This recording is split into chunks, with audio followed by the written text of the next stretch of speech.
everybody, and welcome to this episode of CFO 4.0. Now, you may remember a previous episode where we did a live event with the ACCA, which was very exciting. I got to meet some fabulous people, but I'm very pleased to announce that on today's podcast, we have Hannah Williams. Now, Hannah is now and very recently CEO of Alacrity, and I do apologize, Hannah, if I get that name pronunciation wrong. I'm hoping I got it right though. So welcome, Hannah. It's lovely to have you on the show. Oh, thank you. Mega excited to be on it. Thank you. Cannot wait. I cannot wait to chat to you, Hannah, again, actually. It was such a good episode, and I always said that I don't know what happened with that particular session, but it was so lovely. It was super easy to talk to you all, so very excited to have you on the show, and particularly given your new role. So one of the things we're going to talk about today is obviously the transition from CFO to CEO. So for those of you that don't remember, Hannah was previously CFO of Tiny Rebel Brewery. Have I got that name right? Yeah, that's it. Yeah. There you go. I think I'm two for two in the naming department today. I'm doing well.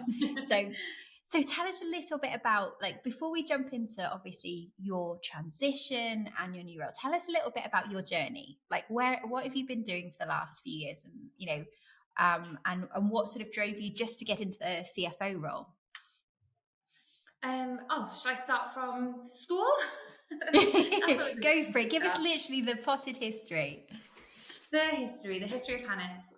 So I did my I'll go right back to high school. So in maths, a teacher, and I won't name him, on a random off the cuff, but he's heard of this podcast and listening to it, or he knows someone, and I'll be slagging him off, which I don't want to. He was like, I was doing my, when you pick your AS levels and your A levels, so I did my AS levels to then pick my A levels, and he was like, don't do A-level maths because you'll never pass it. And I was like, oh, okay, fine. So didn't.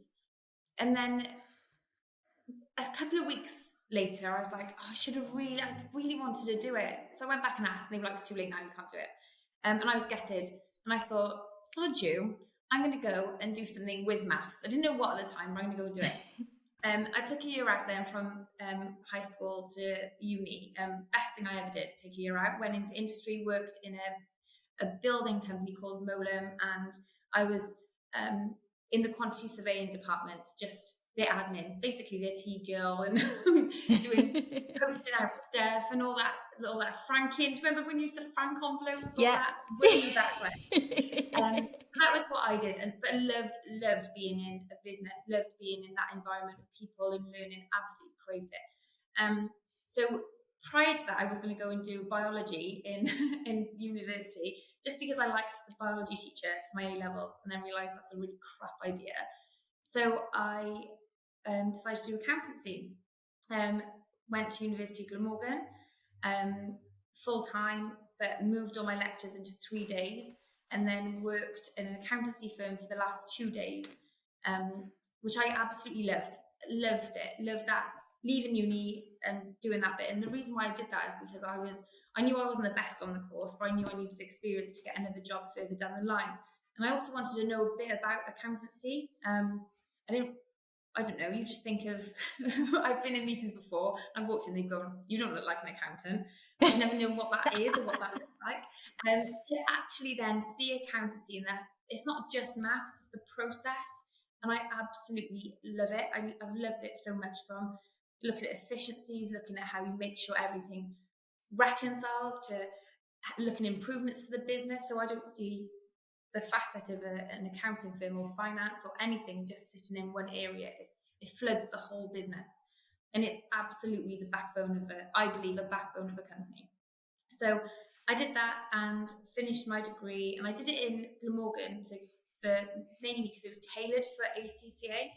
And then I finished my ACCA whilst I had a 1-year-old and 6 months pregnant with my next baby. And I was also working full time as well.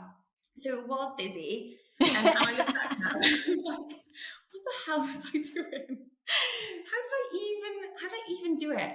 But when you're in it and you just go with it, I think that's where I was at. So finished my ACCA, but then at the time, my now ex-husband, which is a completely different podcast altogether, that should be on like Shag, Married, Annoyed or something, which is a whole new story, um, wanted to, he used to homebrew in our bath, he used to drive me nuts. So my dad was like, I'll clear out the garage and you can homebrew there. And then my brother started homebrewing. And then they actually got quite good at it. So I was on maternity leave at that point with our first child, Maggie, and I wrote business plans, forecasts, all that sort of stuff. And that was really just the beginning of how then we set up Tiny Rebel. We looked at other facets of that industry too. It grew quite quickly, and it was so much fun at the beginning, because one minute you're like sending out invoices, the next minute you're labeling bottles, and it's so diverse. Then we grew then. So don't know how much you know about Tiny Rebels. At the moment, it's 165 employees, and it's around 15 mil turnover. It's got 3 bars. The head office, or the brewery, is based in Rogerstone in Newport, with a bar in Cardiff and a bar in the city centre of Newport. And yeah, my job at Tiny Rebel was so diverse. I'd look after finance, oversee the bars, HR, CSR. It was anything and everything. You know, like finance do, they just take on everything that's not revenue driving. Yeah, so that was the bag there, and I loved it because it was so different, and all different experiences and all different situations you just learn from. And even COVID, loved it. I was in the online shop packing boxes at times, and that was crazy and hard work, but you just work out a way to get through it. So then fast forward a little while, and there's a few bits in between all of that. I'm always into the continuous development. You know, that's really important to me. I find that absolutely imperative for any team to continue to personally develop. You don't know what you don't know, so if you keep learning, that only opens more doors. I know I am trying to tell my kids that, and they're just not listening. Like, go to school, learn, and they're like, so yeah, it opened the opportunity then to come in as CEO at Alacrity, which is where I start on Monday. Oh, that's incredibly exciting. So what made you take the shift? Because obviously you'd grown this baby and been so involved in the development of Tiny Rebel. What kind of drove your decision to make the shift? Was it just you needed a completely new challenge, or was there, as CEO, always been an aspiration of yours? It hadn't been an aspiration.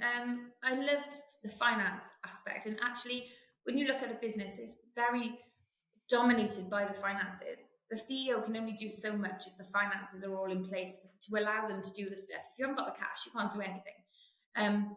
If you haven't got the access to funding, again, you can't do anything. So that's why a CFO or FD, any finance department, is so important to a business. And that trust and that working relationship is absolutely imperative as well. What came about was, it's a bit of a random story. I was on a couple of different boards. I'm hugely pro Newport, so I was on a board called the NEN, Newport Economic Network, with a load of different businesses from Newport, big businesses, big profile businesses. And I met a guy called Simon Gibson, who works for Wesley Clover, who they've got hundreds of businesses, and he was part of the startup with Terry Matthews of Mitel and Newbridge Networks that was set up in Newport. So now Alacrity was just the foundation arm of that, to bring in startups and graduates in the tech space to enable them to set up businesses. So it's an incubator hub, and I've always been fascinated by how it works and how they move, and I'm just so fortunate to be in a position to help the team. Oh no, it sounds amazing. And I think the startup world is it's just so diverse as well, isn't it? There is so much going on in that. And I think, incubators are such a vital tool for helping those businesses take that next step and get up to the next level. But yeah, it sounds like an incredible opportunity. So if on the flip side, like what's, being in that CEO position, have you got a dedicated FD or finance person that you're going to be working with, or are you going to be overseeing the finance element as well? Yeah, so they've Alacrity's got their finance team here, which is amazing. Processes in place, so all of that sort of covered and done. So it's just, I suppose, coming in with a fresh set of eyes to see what synergies we can utilize to make that more efficient. But then it's more so looking at the other bits that wouldn't normally sit in a CFO roles, the strategic, all that sort of stuff. But in the best way possible is looking at the longer term, looking at the bigger development piece for the foundation, developing the team, which I'm so looking forward to do, utilizing different opportunities, and then just promoting the Alacrity name within the South Wales area initially. We've got lots of contacts with London at the moment, so it's utilising them as well and creating a better space. There's just such an opportunity for startups.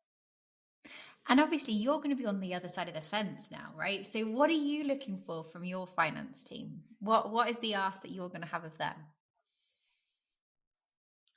Oh, that's a good question, Han. Yeah, I do feel like I'm sat on the other side. So I think it's more so looking at how we communicate the information efficiently, and what they expect from me, but also what I expect from them. So what information I need, and some of it you sort of, I suppose, in the CFO role, you took for granted because you knew everything, you had access to everything really quickly at your fingertips. That's not going to be the case now in my new role. But I also don't want to ask questions for question's sake and make people do work for no apparent reason. And I'm also very heavily into streamlining processes, making them as simple as possible. Don't duplicate your work because you're just wasting your time and energy. What else can we do to make it bigger and better? So yeah, and I also, again, I go back to the personal development bit, Hannah, of them knowing what they need to improve on, but also filling in those gaps for them to help. No, absolutely. And I think sometimes the hard bit is when you've done a role, I've had this myself, it's like trying to step out of it and give them the space to do their own thing is quite hard because you've done it, you've lived it, you've breathed it, and you just want to help them.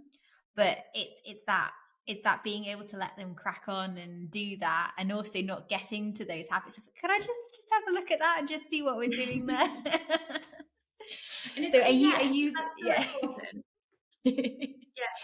And then is that something you think will happen, or as an individual, do you think you're the sort to be able to let go and let them do it, or is that something you think you're going to struggle with? Oh, years ago, I used to be awful. I used to be like, I'll just do it. I'll just do it myself. And then over time, I think I've learned, definitely more so over the last 12 months, you've just got to let people go and learn. And I've actually reflected on that more so to try to understand how I communicate things better. Yeah. And be a bit harder. So if I've got a deadline, there's a reason why there's a deadline for that, and it's trying to explain that you don't just do things for things' sake. There's a knock-on effect further down the line of the information you're providing is really important for this. So we need it for this. And it needs to be, go back to the standard accounting principles, timely, accurate, that sort of thing. Yeah, no, it is hard, isn't it? And like you say, it sounds like you're very aware of the dangers, I guess, of dropping into that piece. So obviously you've come into this role, and it sounds like it's just happened almost not on purpose, but by the development within the community, and you getting really excited about this opportunity. But do you think there were certain things that you did as CFO that helped set you up to be successful in this role that you think make you the ideal candidate to be able to step into this particular opportunity? Well, I speak to Simon often. Every day he's like, don't screw it up. You've got to love that, haven't you? What an encouragement. Yeah. That is difficult because the whole piece around making your own network, your personal network, further down the line has helped me get into the position where I'm at now, and luckily to take the role that I'm so fortunate to take.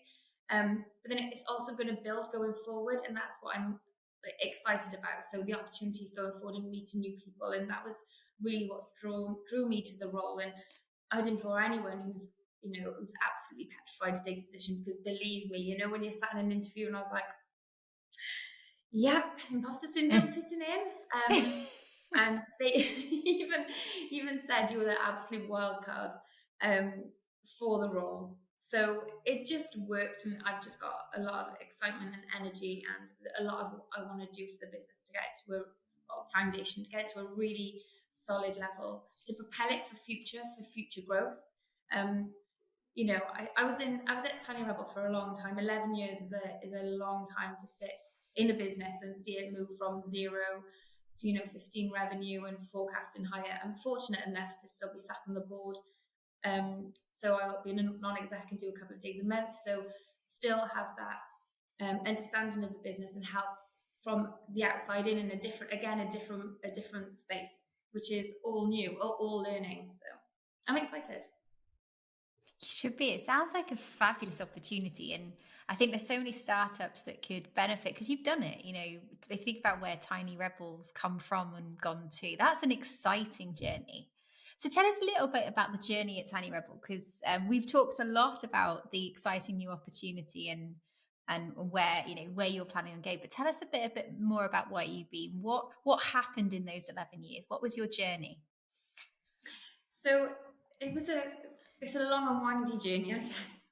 So we set up small in a 1,500 square foot unit, and it is like any startup. So you don't know what on earth you're doing. You're just going through the motions, and you're starting to try and put in processes. And as the business grows, then or you recruit people, or you get to a certain turnover, the processes break or aren't as strong as enough, and you've got to relook at that. So, go back. We used to do our month ends on a spreadsheet, from everything from bank recs to everything was on Excel. And I don't even know why we did it, but it was just that, it was tiny. It's just the start. Our first year revenue was like 145 grand, and it's just nothing now compared to where it's at. But it was small. It was fun, and it was agile.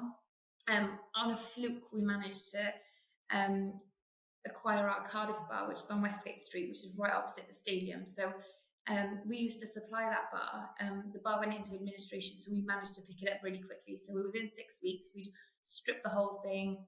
I had my dad screwing up shelves to the point where we brought in the one of the new chefs, and they said they thought my dad was the handyman. I was like, "Oh, mate, can you just put up this shelf?" And he's like, "Yeah, fine, no problem." Then realised after he's the main investor at Tiny Rebel and the biggest shareholder. So we spent awful for ages. And so that was just the start of how the business started to grow and mould. We did then a pop-up in Newport City Centre, where then we kept the bar then after that time. So that's our Newport bar, which was a hub and a real love for us to cement our position in Newport. And as we grew out the Maze Glass industrial estate, after we'd gone through the 1,500 square foot unit, we'd knocked through the wall, another 1,500 square foot unit, took off all the car park with kegs, and we were just outgrowing the space. At one point, we did have a bar in there on top of as a mezzanine area that had to go and be offices. So it was constantly chopping and changing as the business grew. And then as soon as the pressure points happened, you had to do something else to alleviate. So we then looked for a unit or the next move. And it took ages, Hannah. It took at least 18 months to try and find the perfect location. At one point, we were looking at Newport Market, actually. Then we looked at a huge old army warehouse. So then we came across on one industrial estate a disused trolley repair unit. Okay. And I walked up to it, sprawled papers everywhere. It looked like it'd been ransacked, dead pigeons, all sorts of stuff. And I was like, what on earth is this? And my dad was like, I can see it. And he's quite a visionary. I can see this. And I was looking, I'm like, what can you see? This is not what I can see. So yeah, within 12 months, we'd managed to just strip it right back.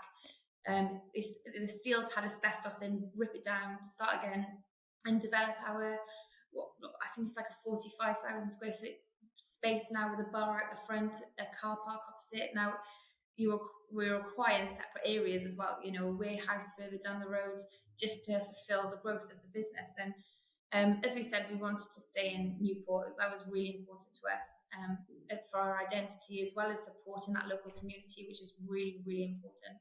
I feel to any business should be looking to do that within their area. And I suppose that's a snapshot of our journey of how we moved and bolted on things as we went.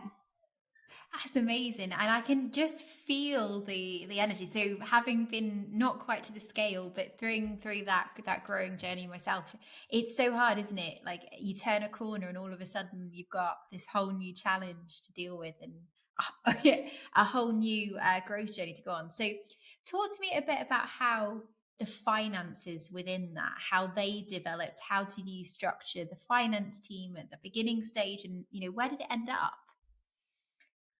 Yeah, so that was tough initially. So it was spread between me, Brad, and Gaz at one point, and then brought in my sister-in-law Laura, who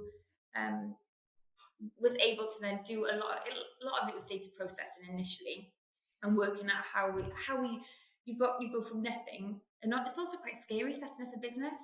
So. And there's things you don't know. There's no checklist to go. You need to open a bank account. You need to do a certificate of incorporation. You need to be registered for VAT at this age. You've just got to go and find all that stuff out. You need your pensions at this point. So it is quite daunting, and I can see why a lot of people look at it and go, a lot of that's compliance. All I want to do is do what I love, and whether that's a welder or a carpenter or a hairdresser, that's not. I want to do. Send all your receipts to the accountant and go, I don't even know what that looks like or what that means. So it was just trying to start it from there. We then grew. It was a proper family business. So my auntie came to work for us. Oh my God, that's amazing. And it built from there, really. I suppose a lot of it was trying to implement new processes and implement new systems to make everything as streamlined as possible, but also talk to each other. So that's what we did maybe 2 years ago, was make sure the bar tills talk to Xero. So Xero was what we used at the time, was the hub. We had other accounting software that we looked at, like our spreadsheets going way back when.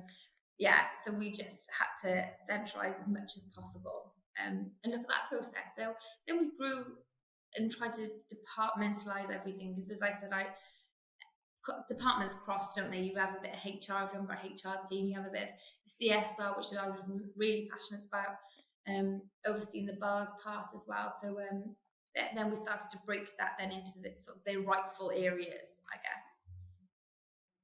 And I love the fact that it's a family business, and obviously there are massive benefits of being a family business. There are also some challenges, aren't there, in terms of how that works. So tell us a little bit about some of the challenges there are, being in a family business and being one of the family, I guess. Yeah, I suppose it's twofold. So being in the family, you can sort of make decisions around a dinner table, but also if you're not in the family, but you're also still part of the board or management team, those decisions are made and you're not in them, and then you've got to sort of pick them up as you go further down the line, and that's more difficult. So we had to stop having a gin in the evenings.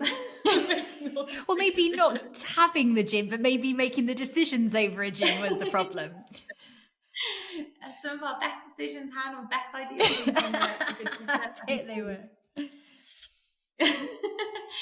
So it was just becoming more structured, I guess. So and that was the better way to do it for the business. But you look back and it was more fun and more agile.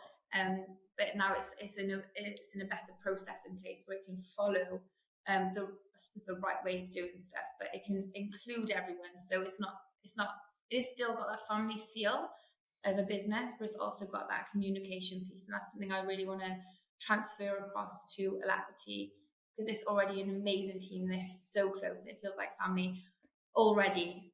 I mean, I did my handover from the previous CEO, Will, in Jersey at his house on the weekend. So I spent all weekend with my husband there on the piss with him and his wife, basically. And forever. That's the way to do it. I love that that is the handover process. But I think, like anything, isn't it? It's about culture. I think people sometimes underestimate the culture importance when you feel that connection to both people, and that people care enough to hand over well as well. That's huge, isn't it? Having the opportunity to Yeah, learn about yeah. the business and take it forward in that way. And it's culture, you've just hit it, Hannah, is so important. You know, you've got to try and maintain a really positive culture and stamp out any toxicity within a culture really quickly. I don't know the key to that, and I'm not sure if anyone does. I do listen to a lot of podcasts to try and learn.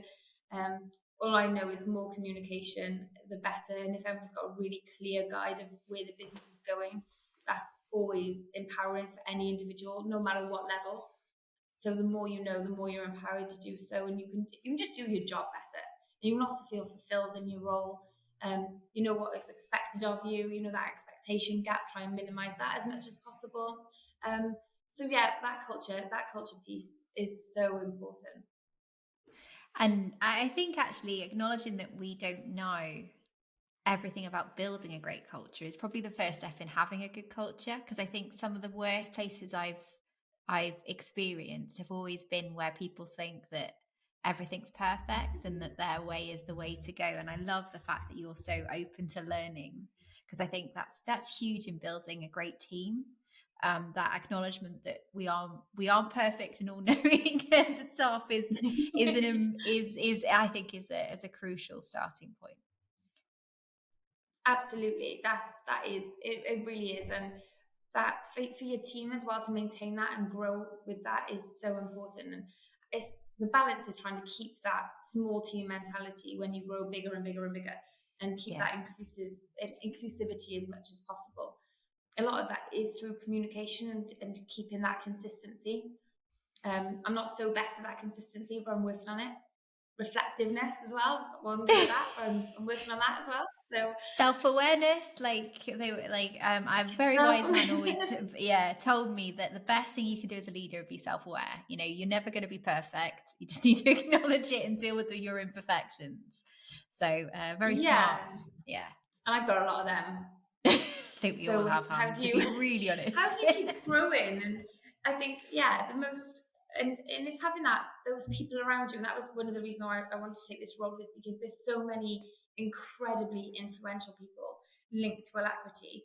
I wanted to be like a little sponge and just learn from them, from all dynamics as well. So from business development to tech to cyber to all that area, is just learn and understand more about the wider world and wider how businesses work better together.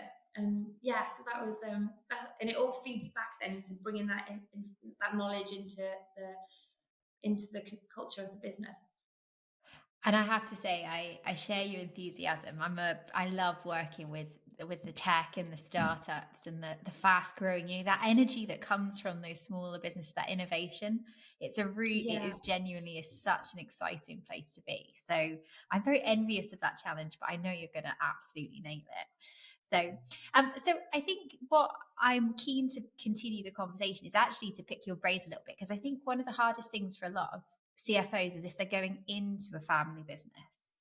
So they're maybe they're not very, it's you sometimes see it that they are the CFO and they're in the family. And I have to say, I've heard of like different construction roles, having a builder, an electrician, and a plumber in the family, but having a CFO in the family is a new high, I have to say. But so if for anyone that's going into a family business, having been both a member of the family and a CFO, what are your sort of top tips for dealing with that scenario and having those conversations and getting in the conversation, I guess? Oof, Han, that's tough.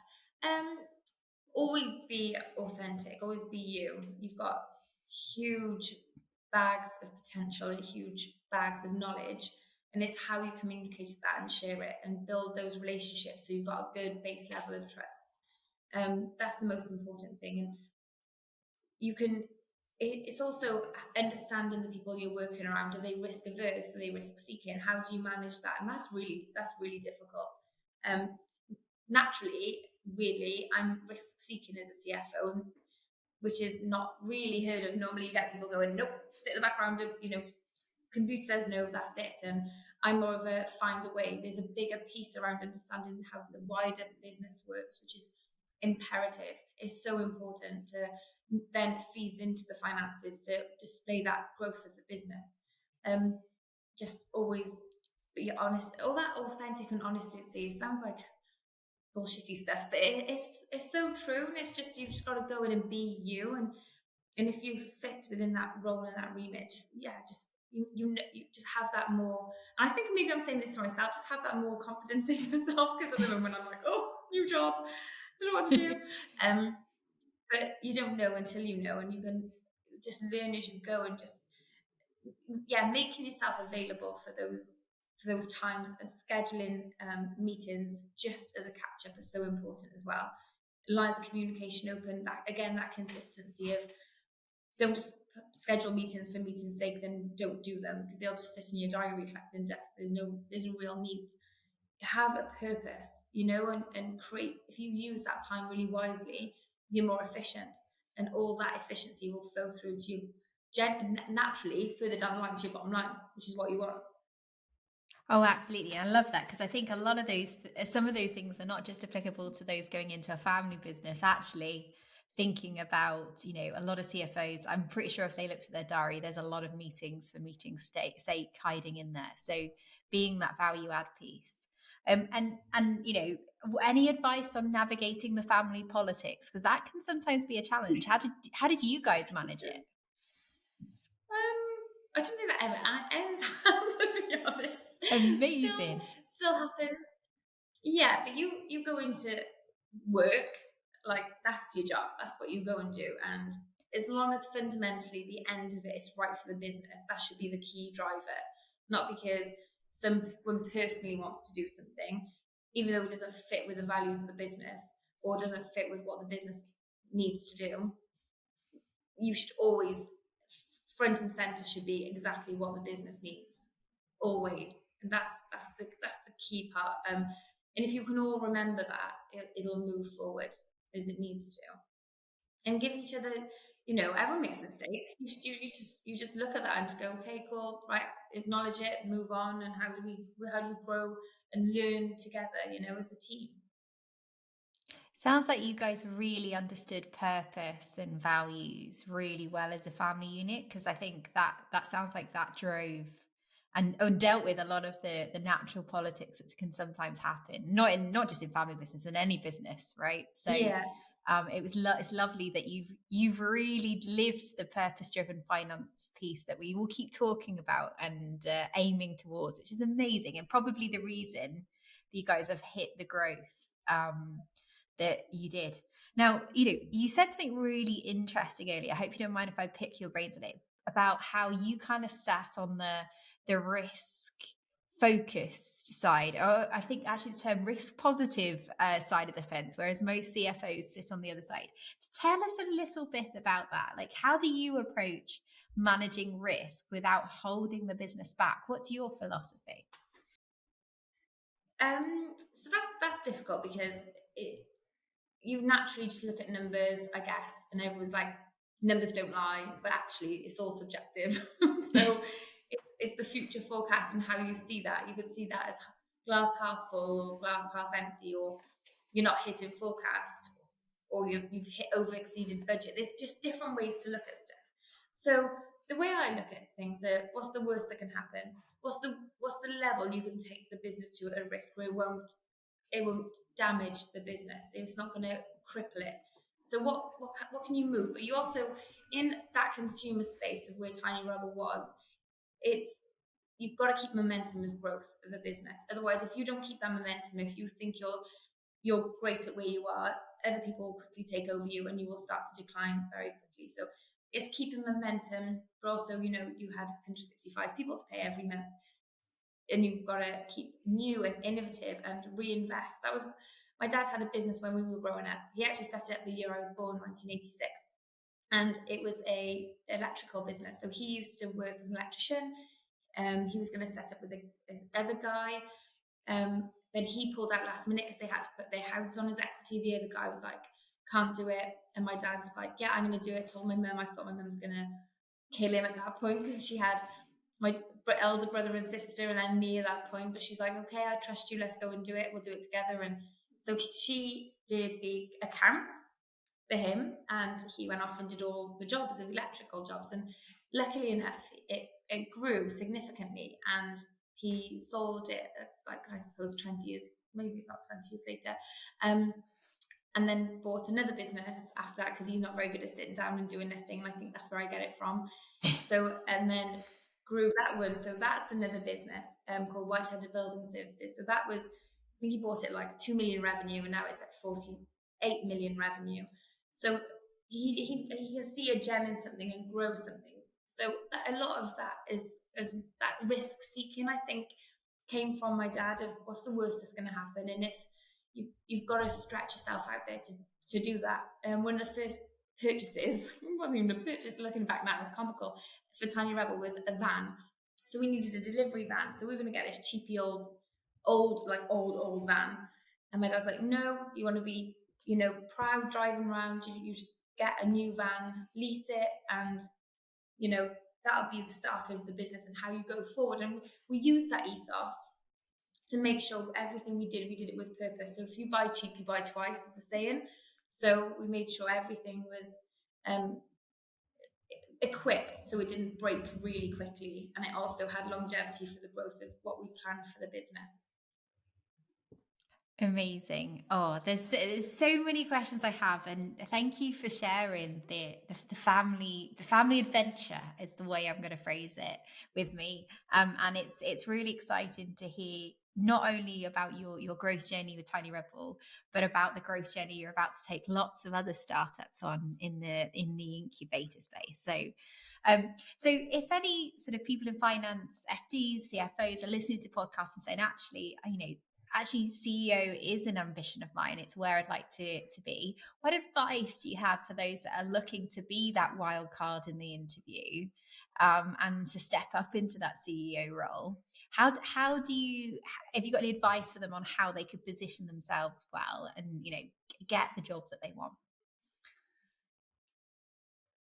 Transferable skills are one which are really important. So not just in that CFO role, you can move, though luckily in our positions as CFOs, you can move those skills to anywhere, to any practice, to any business that can develop and grow. It's understanding, I suppose, and getting into the detail of understanding how you plan and strategically grow the business, or any business, without knowing. I don't know tech, I haven't got a clue. I'm learn it though as soon as I get here and I'm in more detail. But my passion is just to understand the other facets of the business. Like, you can pigeonhole finance as one thing, but if you bolt on understanding of CSR, HR, operations, that gives you a broad enough view just go and do it. Just take yourself out of the box and just chuck your hat in the ring, because it's more than doable to move into different areas. And what I found really important for my position was networking. I think I naturally did it a while ago, and not that wankery networking where you go and check your card in the middle of the table and you just try and meet people and you don't really know what you're talking about and you're not really going to use each other, but in a structured and a better way of speaking to people, which sounds so random, Han, but I'm really rubbish when I meet new people. I don't know, I'm just useless. I really quickly forget their names, and then I'm also don't really know what to say. And I'm really crap at introducing myself first. So when people come and do that to me, I'm like, oh, thank God for that. So everyone has it. You wouldn't think that, which is very bizarre. Everyone has their own sort of insecurities, but how to position yourself that way is definitely through that networking piece, and also explaining or knowing the right people to say that is your future progression if that's what you want to do. CEO, COO, any area, you don't know where your career is going to take you, and that's the most exciting part, is you're not just stuck. And there was times where I was thinking, oh gosh, I'm old now, 37. Actually, I sat back and I was like, what am I even doing? I've got another 30 years to work, so there's loads I want to do. Do you know what? And I needed to hear that today, Han. So I was feeling not quite 37, 36. But I was feeling, I was going, gosh, I've been working and doing my role for so long. And yeah, do you know what? It's exciting. It's amazing, isn't it? You feel like you've been doing something forever, and then you step back and you go, oh my God, I've got so much more time left. But you've got to make the most of it. You've got to do all of this. Be open to opportunities, I think. So, Yeah, 100%. well, can I just say, Han, I've absolutely loved, and and I did before, your passion, your enthusiasm, your authenticity, and your energy. It shines through, and I have absolutely no doubt you're going to be an amazing CEO of Alacrity, and helping to grow that that amazing startup piece, which is so important for the local community. So if anyone wants to learn more about Alacrity and what you guys are doing, where can they find out? Perhaps they know some startups in the local area that needs, in those industries. Oh, so reach out. Firstly, always reach out to anyone. In LinkedIn, that's the best tool. So even if someone wants to drop a message to me, I'd love to meet everyone and anyone. And also, alacrityfoundation.com is just a bit of where we're at. So that just gives you an insight that we're going to do more open days at the office to get everyone here so they can understand the space and what we're doing. I think it's that knowledge gap. So people know what we are. We're a bit of an enigma. Just what are we? What do we do with it? I was like, I've heard of it, don't know what you do. So it's breaking that down a little bit more. So sounds like you've got a real adventure coming ahead of you, not just in terms of supporting those, but actually raising the profile and the brand as well, because that could be super challenging. So I'm wishing you all the very best, and we'll have to get you on in 6 to 12 months and talk about your first 6 days, your first 90 days in that role, and how it's all gone. So amazing, and thank you so much, Hannah, for taking the time to spend with us, especially because it's all coming up and it's all starting now. So thank you for coming on the show. And to our listeners as well, if you have any questions, and my usual ask, if you had any questions I should have asked, any topics you want to sort of me to dig into, then do reach out to me on LinkedIn, and I will pop the links that Han mentioned, and also a link to her profile in the show notes for anyone to get access to nice and quickly. So thanks, Han. Thank you so much for coming on and sharing your wisdom and your insight. I'm sure there's lots of family businesses and CFOs in family businesses that will be very excited to hear this conversation and to get some insight from the other side of the fence. And wishing you all the best with your new role. Thanks, Han. Loved it. Thank you.